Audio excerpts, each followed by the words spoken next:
4 दिन पहले हम यूएन सिक्योरिटी काउंसिल में कह रहे हैं कि हम कंडेम करते हैं ईरान के ऊपर जो एग्रेशन हो रहा है इसराइल का, और हम अमेरिका को बेसिस दे दें और कहें जी कि जो काम हम इसराइल को कंडेम कर रहे हैं वो अमेरिका को अलाउ करते हैं वो कर लें। अब आप समझ रहे हैं? अब ये होता है कि ट्विस्ट कैसे देना था, कैसे ट्विस्ट देना है, कैसे ट्विस्ट देना है, ये है सवाल। और वो ट्विस्ट देने में किसी हद तक कामयाब हो रहे हैं, लेकिन जारी बात है, ये अमेरिका को भी पता है, ये पाकिस्तान को भी पता है सिचुएशन क्या है और क्या नहीं है। समझ हमले की मंजूरी जो है कि उन्होंने दे दी है, लेकिन हतमी हुक्मनामा उन्होंने जारी नहीं किया और सिर्फ वो ये देख रहे हैं कि जोरी प्रोग्राम ईरान तर्क करता है या नहीं। और जो अमेरिका ईरान इसराइल जंग का हिस्सा बनेगा या नहीं, फैसला 2 हफ्ते में मुतवक्के। पाकिस्तान का अमेरिकी सदर का फैसला मौखर कराने में वाज़ेह किरदार। फील्ड मार्शल की ट्रंप से मुलाकात ने सूरत हाल तब्दील कर दी। गैर मुल्की खबर एजेंसी के मुताबिक यूरोपीय मौक़िफ़ और ट्रंप की फील्ड मार्शल आसिम मुनीर से मुलाकात ने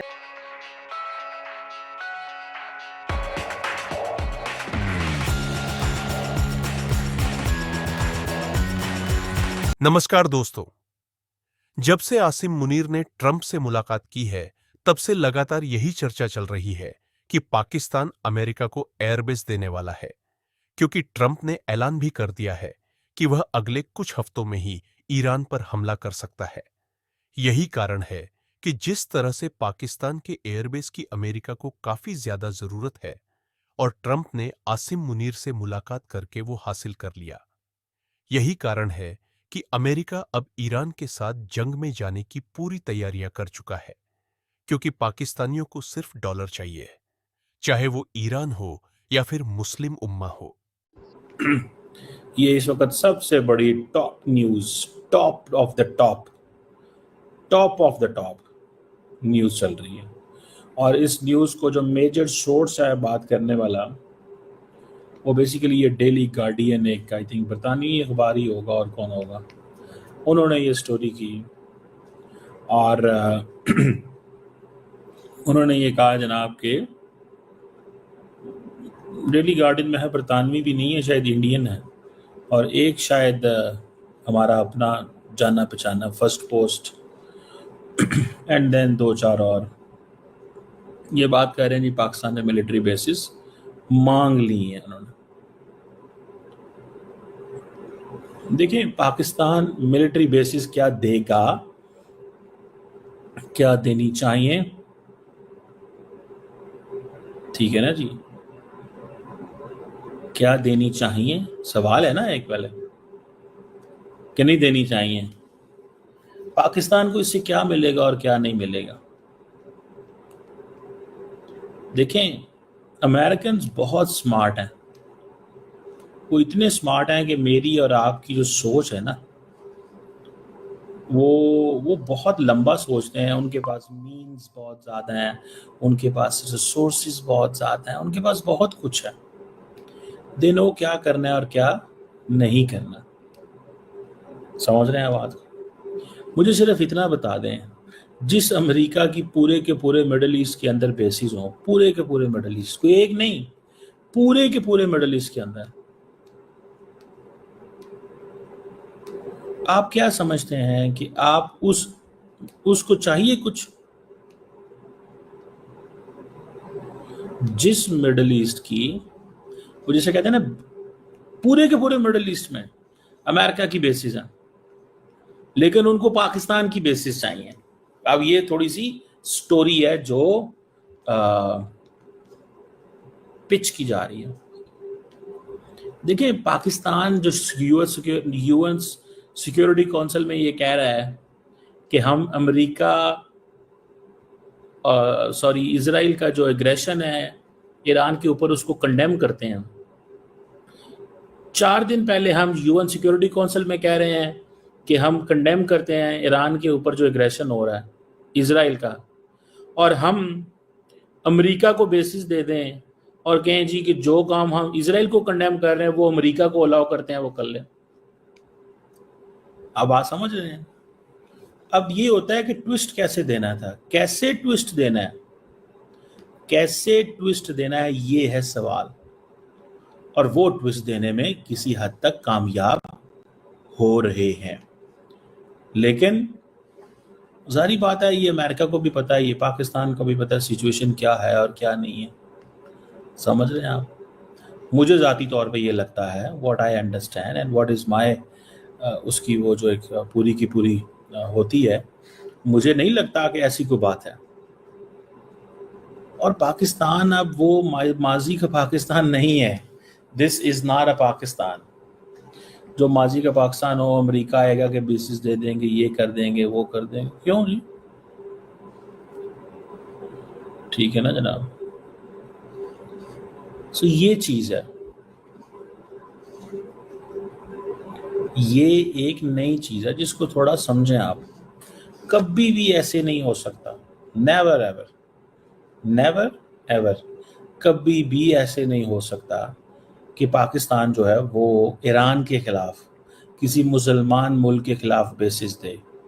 अफगानिस्तान में सिचुएशन थी नॉन स्टेट एक्टर्स की, और नॉन स्टेट एक्टर्स के अगेंस्ट हम सभी हैं। भारत भी है, पाकिस्तान भी है, every country is against non state actors. बात समझ रहे हैं? और ये चीज़ को थोड़ा वो हमें, अब कई लोग कहते हैं जी पाकिस्तान इसराइल को रिकग्नाइज कर लेगा, ये कर लेगा, वो कर लेगा। देखिए, मुझे नहीं पता पाकिस्तान क्या करेगा, मुझे सिर्फ इतना पता है कि पाकिस्तान कुछ भी अपने नेशनल इंटरेस्ट के खिलाफ नहीं जाने देगा।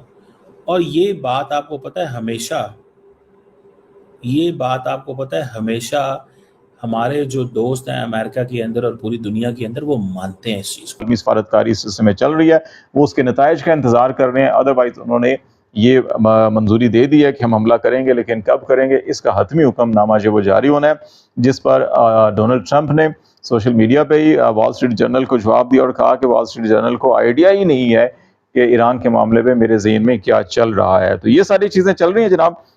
दूसरी तरफ जो है कि इसराइल के वज़ीर दिफा ने ईरान के जो सुप्रीम लीडर हैं उनके बारे में जो है कि एक बार फिर इसराइल के उन मज़मूम मज़ाहिम का इजहार किया और कहा जी कि ख़ामनेई को मज़ीद ज़िंदा रहने की इजाज़त नहीं दे सकते। और दूसरी तरफ चीन की जो वज़ारत ख़ारजा के तर्जमान है, उन्होंने कहा कि इसराइल को फौरी तौर के ऊपर कशीदगी में कमी करनी चाहिए और ख़ित्ते में अवाम के मफादात को जो है कि तरजीह देनी चाहिए, और दोनों ममालिक जो है वो कशीदगी की कमी के लिए और बिलखसूस इसराइल के ऊपर उन्होंने जोर दिया कि वो करे। मीनवाइल ईरान ने सबसे बड़ा अपना हमला किया और इसमें जो सजील 2 जो उनका इस वक्त तक जो मिसाइल फायर हुए हैं उनमें सबसे ताकतवर और सबसे बड़ी रेंज रखने वाला ये मिसाइल है, उसका अटैक किया। 2000 किलोमीटर तक इसकी रेंज है और कोई 500 से 600 किलोग्राम जो है वॉरहेड लेके जा सकता है। और अगर इसमें बल्कि ये कहा जाता है कि ये शायद 1000 किलोग्राम तक भी जो है वॉरहेड लेके जा सकता है। और अब तक की इतलात के मुताबिक जो इसराइल का कमांड एंड इंटेलिजेंस हेडक्वार्टर है, उसको ताज़ा तरीन हमलों में निशाना बनाया गया और 126 से ज़्यादा अफराद जो है ज़ख्मी हुए हैं। तो ये मामला हो गया जनाब। और दूसरी तरफ अभी जो इंटरनेशनल मीडिया क्या रिपोर्ट कर रहा है और ISPR का स्टेटमेंट क्या है, और हमारा जो मिलिट्री इस्टेब्लिशमेंट है, क्या ट्रंप साहब ने वो मुश्किल में डाल दिया उनको। और ज़ाहिर जो पाकिस्तान के सियासी हालात हैं और पाकिस्तान की जो हुकूमत है, जो सियासी जमातें हुकूमत में, उनकी जो पब्लिक सपोर्ट है, अवामी हमायत से महरूम ये सियासी जमातें किस हद तक जो है कि अगर ये खबरें दुरुस्त हैं, जिसके अंदर काफ़ी वजन नज़र आता है कि जो अमेरिका पाकिस्तान की फ़ौजी इस्टेब्लिशमेंट से क्या ख्वाहिश रखता है, क्या डिमांड चाहता है, क्या इकदाम चाहता है, वो सारे की सारी सूरत हाल के अंदर क्या ऐसे कर सकेंगे, ये नहीं कर सकेंगे। एक तरफ इनको बिल्कुल पॉलिटिकल और पब्लिक सपोर्ट नहीं है, दूसरी तरफ इन दौरे से मुतल्लिक अभी तक वज़ीर आज़म और कैबिनेट ने वो भी अमरीकी जो कम्युनिटी से खिताब था उसको सराहा है। और दूसरी तरफ जो है कि बिलावल भुट्टो साहब ने जो है इस मुलाकात को पाकिस्तान के लिए मुस्बत करार दिया है। इससे हटकर जो है कि कोई जानदार आवाज़, कोई बड़ी आवाज़ जो है कि वो अभी तक नहीं सुनाई दी, एक खामोशी सी है। और बहुत से वफाकी वज़रा जो हैं कि वो सुप्रीम कोर्ट और पार्लियामेंट हाउस के इर्द गिर्द जो बहुत से लोग जो है कि उनसे जब बात करते हैं सारे मामले के अंदर, तो वो हैरान भी हैं, परेशान भी हैं।